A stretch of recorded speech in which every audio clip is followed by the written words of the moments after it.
નમસ્કાર દર્શક મિત્રો, હું છું આશ્લેષા પટેલ અને આપ જોઈ રહ્યા છો અર્થ પડકાર ન્યૂઝ। સાંતલપુર તાલુકાના પૂરગ્રસ્ત ગામોની મુલાકાતે વિધાનસભા અધ્યક્ષ શંકરભાઈ ચૌધરી કલ્યાણપુરા ગામે મંદિર ખાતે ખેડૂતો અને સ્થાનિક આગેવાનો સાથે મળી વિસ્તારનો ચિતાર મેળવ્યો। સ્થાનિકો દ્વારા પાક નુકસાની, પશુઓ, મકાન, ઘર વખરી સહિત જે નુકસાન થયું તેની કરી રજૂઆત। પાણી નિકાલ, તળાવો તૂટ્યા, સ્થાનિક ચેકડેમ તૂટ્યાને રિપેર કરવા કરી રજૂઆત। જમીન ધોવાણ, પાક નુકસાની, કેશડોલ સહિત જે સહાય મળવાપાત્ર છે તે બાબતે મુખ્યમંત્રીને કરશે રજૂઆત। સમગ્ર સાંતલપુર તાલુકામાં સર્વે કરી યોગ્ય સહાય મળે તે બાબતે કરશે રજૂઆત। સરકારની ટીમ સર્વે કરવા આવે ત્યારે સર્વે કરાવી લેવું તેવું ખેડૂતોને કહ્યું। નળિયા ગામે મૃતક પરિવારને 4 લાખની સહાયનો ચેક આજકાલમાં મળી જશે। આવા જ અવનવા સમાચારો માટે જોતા રહો અર્થ પડકાર ન્યૂઝ। રિપોર્ટર વસંત કડિયા, પાટણ। જોતા રહો અર્થ પડકાર ન્યૂઝ અને અમારી ચેનલને લાઇક, શેર અને સબસ્ક્રાઇબ કરવાનું ભૂલશો નહીં। આજે આપણા વચ્ચે આપણા હૃદય સમ્રાટ અને હંમેશા આપણા વિસ્તારના સુખ દુઃખમાં ભાગીદાર બનતા એવા આપણા ગુજરાત વિધાનસભાના અધ્યક્ષ મુરબ્બી શંકરભાઈ ચૌધરી સાહેબ, જેઓ લાખો માલધારીઓને રોજીરોટી આપી રહ્યા છે। આખા વિશ્વમાં બનાસડેરી જ્યારે મોકલે છે એવા ચેરમેન શ્રી આજે કલ્યાણપુરા ખાતે સમગ્ર ચોરાડના અંદર કુદરતી આફત આવી એને કારણે જે નુકસાન થયું એની તારાજી લેવા માટે આપણા વચ્ચે ઉપસ્થિત થયા છે। ખૂબ ખૂબ સાહેબ આભાર આપનો। એવા જ આપણા સુખ દુઃખમાં હંમેશા ભાગીદાર આપણા ધારાસભ્ય સાહેબ, જિલ્લા પંચાયત પ્રમુખ શ્રી, આપણા પાર્ટી પ્રમુખ શ્રી, આપણા મદદનીશ કલેક્ટર શ્રી, સમગ્ર ભારતીય જનતા પાર્ટીની ટીમ અહીં ઉપસ્થિત તમામ આગેવાનો સાહેબ શ્રી 6, 7, 8 3 દિવસ સતત અહીંયા જે વરસાદ પડ્યો એમાં ચોરાડના જે ગામોમાં નુકસાન થયું છે એના અંદર કુદરતની મહેરબાની કે કોઈ માણસોનું નુકસાન નથી, પણ માલ, ખેતી અને ખેતીનો ઉત્પન્ન થયેલો માલ એ ઘણો બધો નાશ ગોવા ગામમાં સૌથી વધારે નુકસાન છે। એના પછી મઢુતરા, ત્યાં ખેતરોમાં પાણી ભરાઈ જવાથી ત્યાં અંદાજ વર્ષ 2 વર્ષ અમુક સીમ છે એ ખેડૂત વાવી શકે એવું પૈસા નથી। પછી બકુદરા ગામનું તળાવ તૂટવાથી બકુદરા ગામમાં અને ચારે બાજુ પાણી ભરાઈ રહ્યા છે, તેને ઘર વખરીનું પણ નુકસાન છે। એ જ રીતે કલ્યાણપુરામાં 100 થી 200 ગામોમાં હાલે પાણી છે, એ બરાડામાં છે।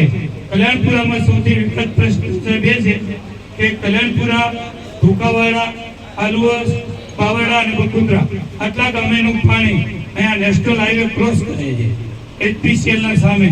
આપણા તાત્કાલિક આપણા મદદનીશ કલેક્ટર સાહેબ, મામદાર સાહેબ, આપણા પ્રમુખ શ્રી બંને અને આપણી આ અમારી ટીમ બધા સાથે હતા। સાહેબ હાઈવે નું જે ડિવાઈડર હતા એ તોડ્યા, એને કારણે પાણીનો નિકાલ થયો। આ ગામોમાં સાંતલપુર અને કલ્યાણપુરા બંને ગામોમાં પાણી ઘરોમાં પણ ઘણું બધું આવી જાય। પણ હવે બાકી તો છે ખેતીનું નુકસાન તો ઓલ ઓવર ચોરાડમાં છે વરસાદ વધારે પડવાથી। અને આપણો ખૂબ ખૂબ આભાર આપના ધારાસભ્યશ્રીના અને આપણા મંત્રીશ્રીના, મુખ્યમંત્રીશ્રીના કારણે તાત્કાલિક તમામ ટીમો, જે આરક્ષક ટીમો પણ સાહેબ સર્વે કરવાનું ચાલુ થઈ ગયું છે। હવે આપણે બધા વતીથી અમે વિનંતી કરીએ છીએ કે આજે નેશનલ હાઈવે સીતારામ મંદિરની અંદર આજે કલ્યાણપુરામાં ઘણા સમય પછી આમ સુખ કે દુઃખ આવું કંઈક હોય ત્યારે આવવાનું થાય છે। બાકી પણ આ મુશ્કેલીના સમયમાં આજે આવવાનું તમને બધાને ગઈકાલે વિધાનસભા પૂરી થઈ અને લવિંગજીભાઈ ત્યાં અમારી વિધાનસભામાં મળ્યા એટલે ત્યારબાદ હું જમાતર બધા લીધા એટલે મેં કહું પહેલું અહીં આવીને પછી આગળ સુઈગામથી પછી ભરાત જઈશ, પહેલો અહીંયા મળી લઈશ, તમને બધાને જોઈને અને પછી અમે જે કંઈ કરવા જેવું લાગે એ રાજ્ય સરકારને પણ સૂચના કરાવે કે શું કરી શકે। સાથે સાથે અત્યારે માન્ય મંત્રીશ્રી પણ હમણાં થોડી વારમાં અહીંયા પહોંચશે। 1 વાગે હું અહીંથી નીકળીને સુઈગામ જઈશ, 1 વાગે એ રાધનપુર આવશે પ્રભારી મંત્રીશ્રી, અને પછી ગામડામાં 2-3 ગામોનો મુલાકાત પણ એમની રાખી છે અને હું પણ એમને વાત કરું છું. નાના મોટા જે પ્રશ્નો છે એમાં મેજર પ્રશ્નોમાં 4-5 ગામોમાં વધારે પકડાયું, પણ ખેતીના પાકનું નુકસાન જે છે એ તો લગભગ આખા તાલુકામાં છે. હું જે સમજ્યો એ આ રીતે પશુનું જે નુકસાન થયું હોય, અમુક ગામોમાં જે પાણી વધારે આપ્યું છે કે પશુને પણ નુકસાન થયું છે, પણ એનું પ્રમાણ પૂર વધારે હોય ત્યાં જ થાય, બાકી કોઈ ઢોર માટેનું બહુ નથી. પણ જે વિસ્તારમાં પાણી ભરાણું છે, સિંચાઈના પ્રશ્નો ઘણા છે, ક્યાંક તળાવ તૂટી ગયા છે, કોઈ જગ્યાએ પાણીનો નિકાલની વ્યવસ્થા કરવી પડે એવું છે, તો એ પણ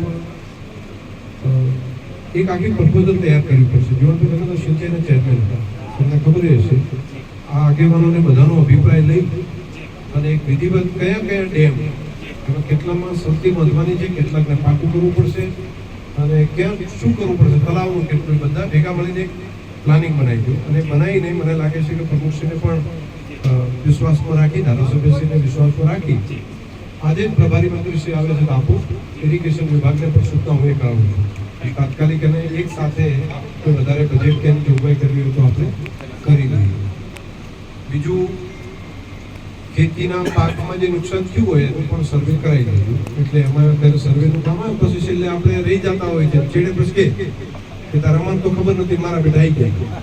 તો હવે એ કામ ચાલુ થાય છે, લખેલું હોય એ સાચું, તો આપણે લાગે કે આપણું ખેતર ડૂબાઈ ગયું છે, બોલાઈ ગયું છે, તો આઈને જોઈ જશે. તો એવું નહીં, આપણે પાસે રહીને એના ફોટા, એની વિગત આપવાની. એટલે સરકારી યોજનાનું પણ જે વ્યવસ્થા અહીંયા વાવ, સુઈગામ, થરાદમાં થાય તો એના સાથે સાથે સાંતલપુર, રાધનપુર પણ એના ભેગું એના નિયમ તો બધા એક સરખા થશે, પણ સર્વે કરવાની વ્યવસ્થા તમારે અહીંયા કરાવવી પડશે.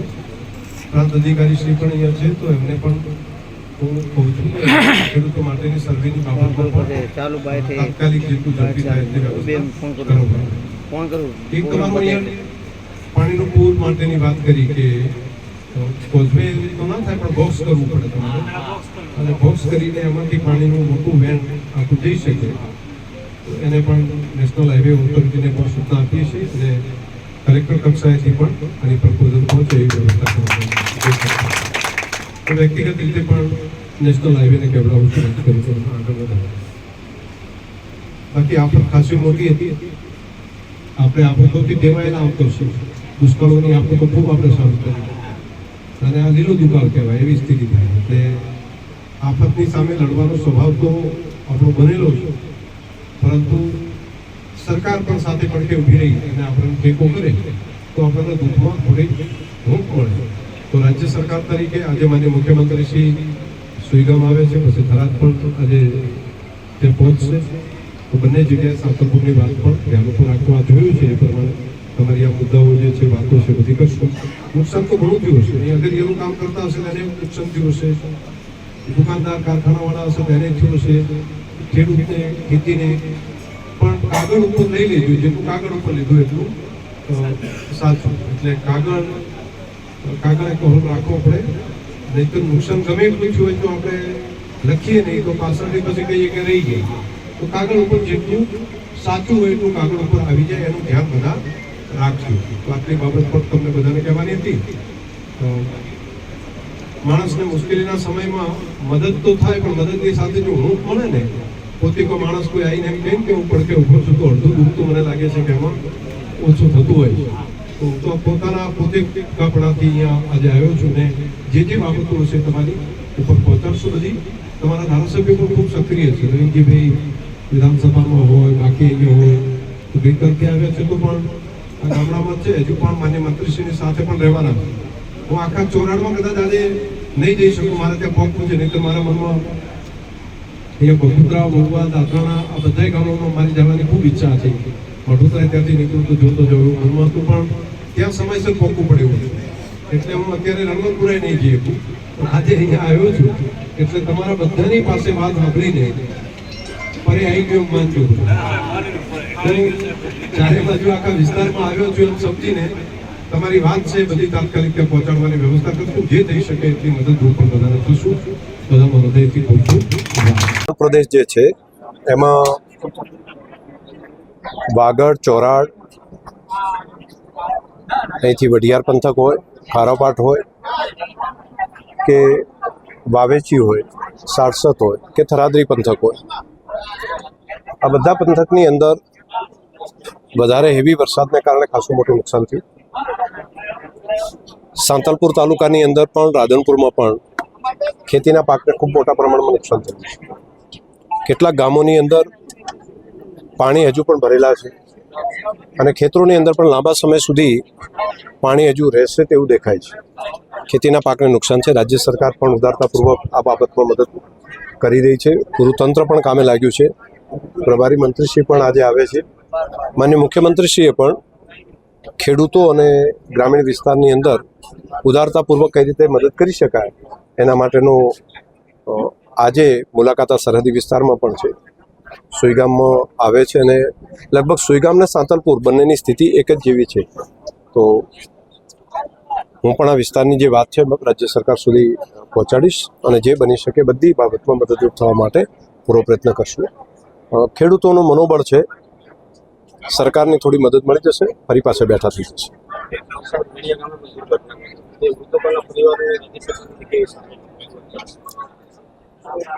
દુર્ભાગ્યપૂર્ણ ઘટના દલિયા ગામમાં પણ થઈ અને ત્યાં પણ રાજ્ય સરકારના નિયમ પ્રમાણે એને જે ચેક આપવાનો છે એ 4 લાખ રૂપિયા સુધીની સહાય જે આપવાની છે ત્યાં આજે ચેક માન્ય મંત્રીશ્રી દ્વારા આપવાનો નિર્ણય જિલ્લા વહીવટીતંત્રએ કર્યો છે.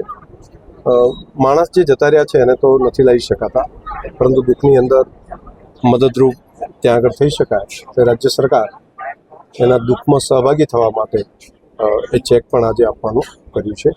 બાકી ગામ લોકોએ ખૂબ સહયોગ કર્યો અને કેટલાક પરિવાર તો બિલકુલ એકનો એક દીકરો હોય એ પણ ડૂબી ગયો પાણીના કારણે. એટલે એક નાનકડા ગામની અંદર તો એક મોટી આફત જેવું કહેવાય એવી સ્થિતિ છે. હું પોતે ત્યાં જઈ અને એમને જે બની શકે આશ્વાસન આપી અને આજે દુઃખની ઘડીમાં એમની સાથે છીએ.